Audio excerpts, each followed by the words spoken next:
여러분들, 우리가 가지고 있는 성경책 맨 마지막 책이 어떤 책이죠? 성경책이 맨 마지막? 요한계시록이죠. 예. 요한계시록의 마지막 장은 22장입니다. 그 22장에 나오는 말씀 중에 우리가 잘 아는, 우리가 많이 들어보았던 구절이 있습니다. 무엇입니까? 내가 진실로 속히 오리라 하시거늘 아멘 주 예수여 오시옵소서.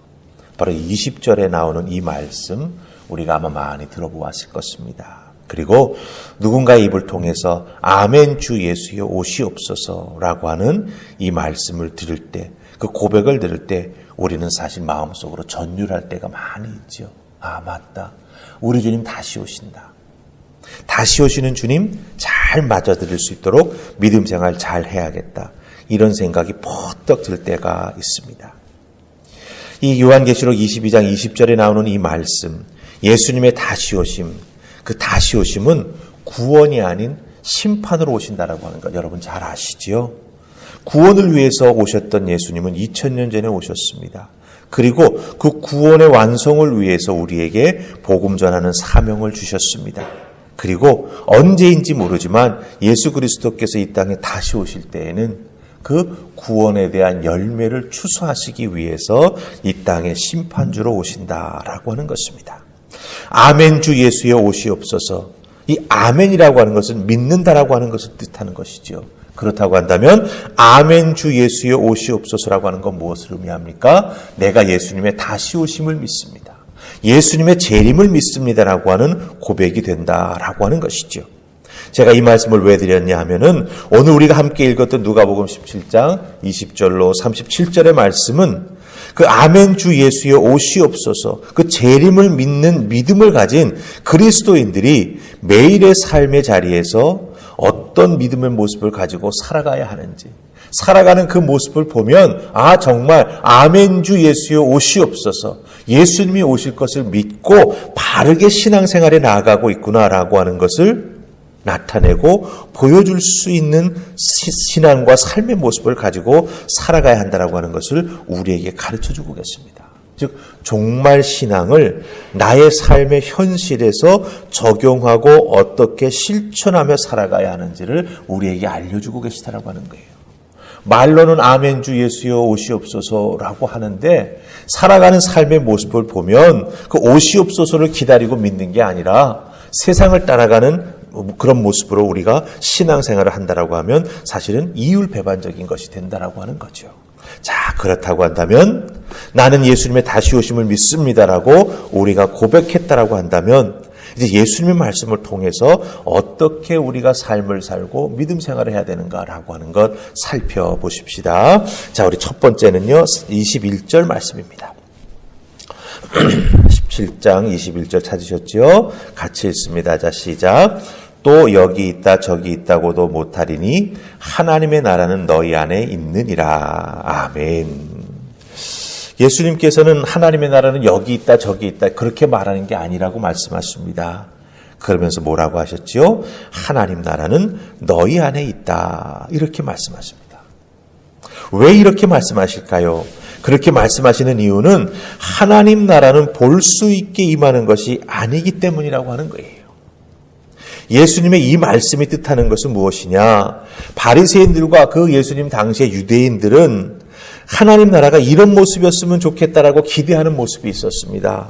그건 무엇입니까? 바로 인간적인 방식이었죠. 정치적인 방식이었죠. 종교적인 어떤 그런 소망이 정치적으로 바뀌어가지고 로마의 압제를 이겨낼 수 있도록 주님이 다시 이 땅에 오실 때에는 그 로마의 나라가 망해 넘어지는 것을 보고 싶었다라고 하는 것입니다.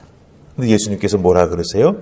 너희들이 기대하고 있는 방식으로 하나님의 나라가 오는 것이 아니다라고 말씀해 주고 계시다라고 하는 것이지요.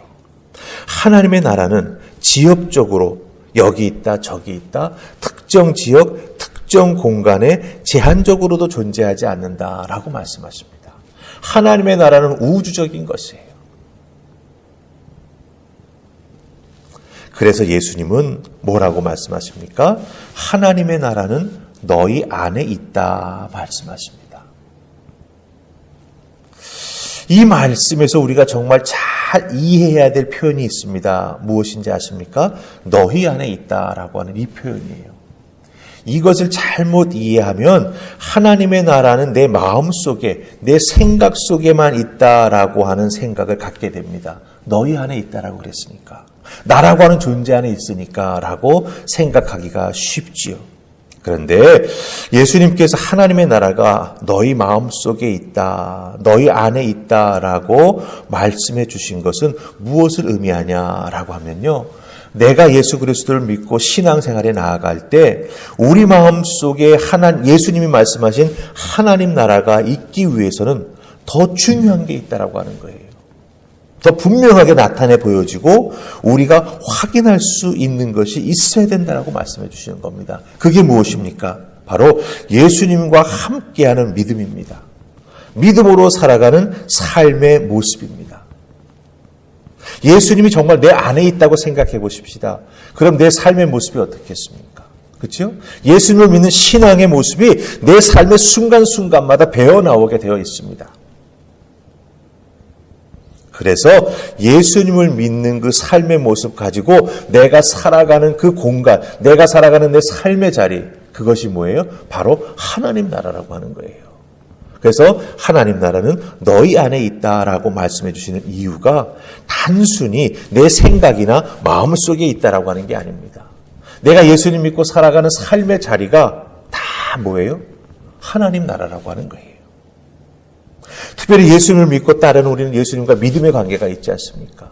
그 믿음의 관계를 통해서 역사하는 모든 열매가 맺혀지는 우리들의 삶의 자리가 바로 하나님 나라가 된다라고 예수님 말씀해 주고 계시다라고 하는 것입니다.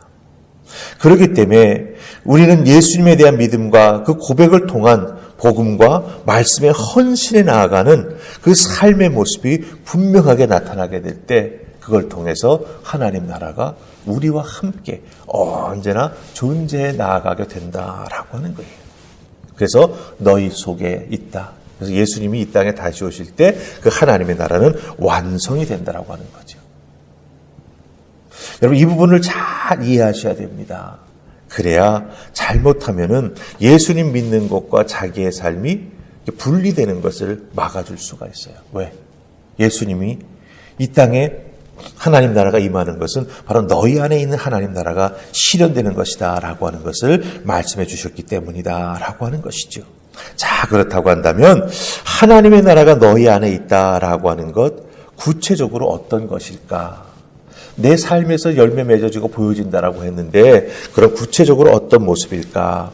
우리 한 절 더 찾아보십시다. 31절 말씀입니다. 31절 찾으셨습니까? 우리 같이 읽습니다. 자, 시작. 그날에 만일 사람이 지붕 위에 있고 그의 세간이 그 집 안에 있으면 그것을 가지러 내려가지 말 것이요 밭에 있는 자도 그와 같이 뒤로 돌이키지 말 것이니라. 아멘.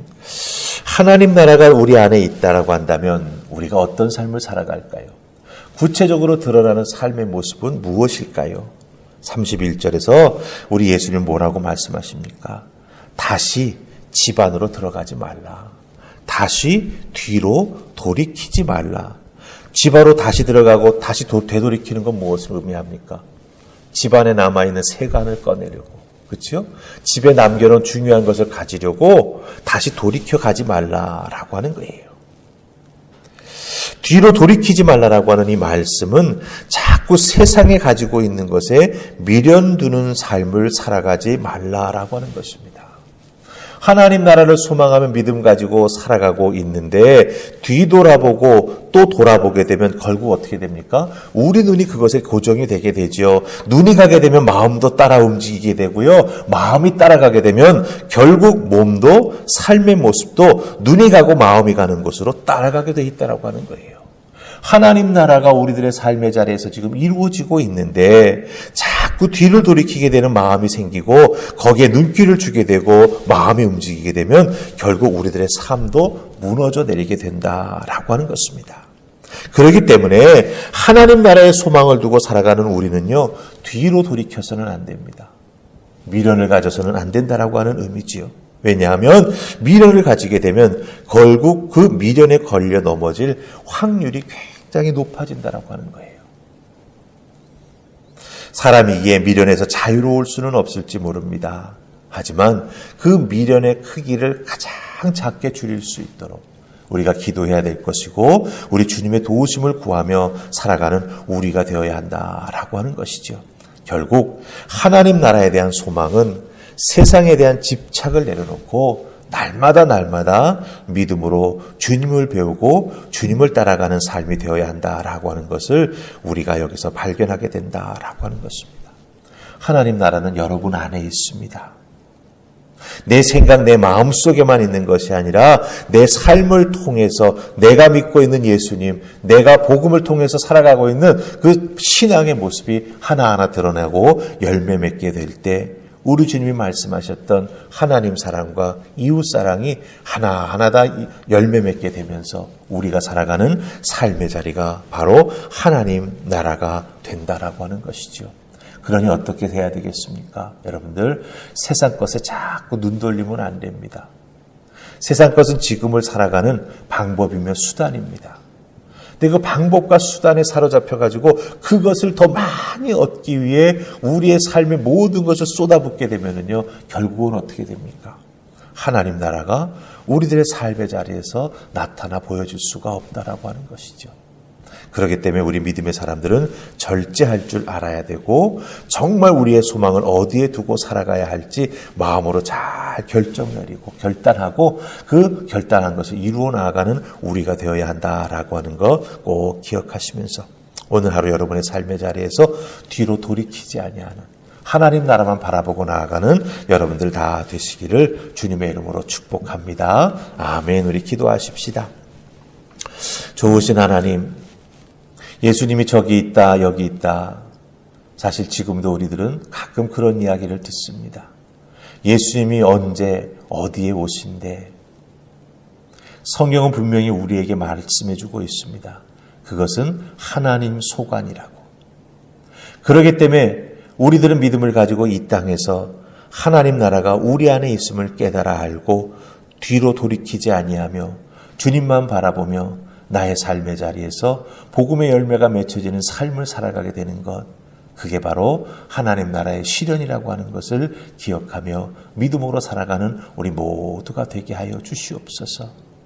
믿는다고 말만 하지 말게 하시고 그 믿는 바를 실천할 때 바로 우리들의 삶의 자리에서 주님이 함께 해주시며 하나님 나라가 임하게 됨을 기억하게 하여 주시옵소서. 믿음 가지고 살아가는 것이 중요합니다. 이 어렵고 힘든 때 올곧은 믿음 가지고 올바로 살아가는 우리 모두가 되게 해줄 줄 믿사옵고 예수님 이름으로 기도하옵나이다. 아멘.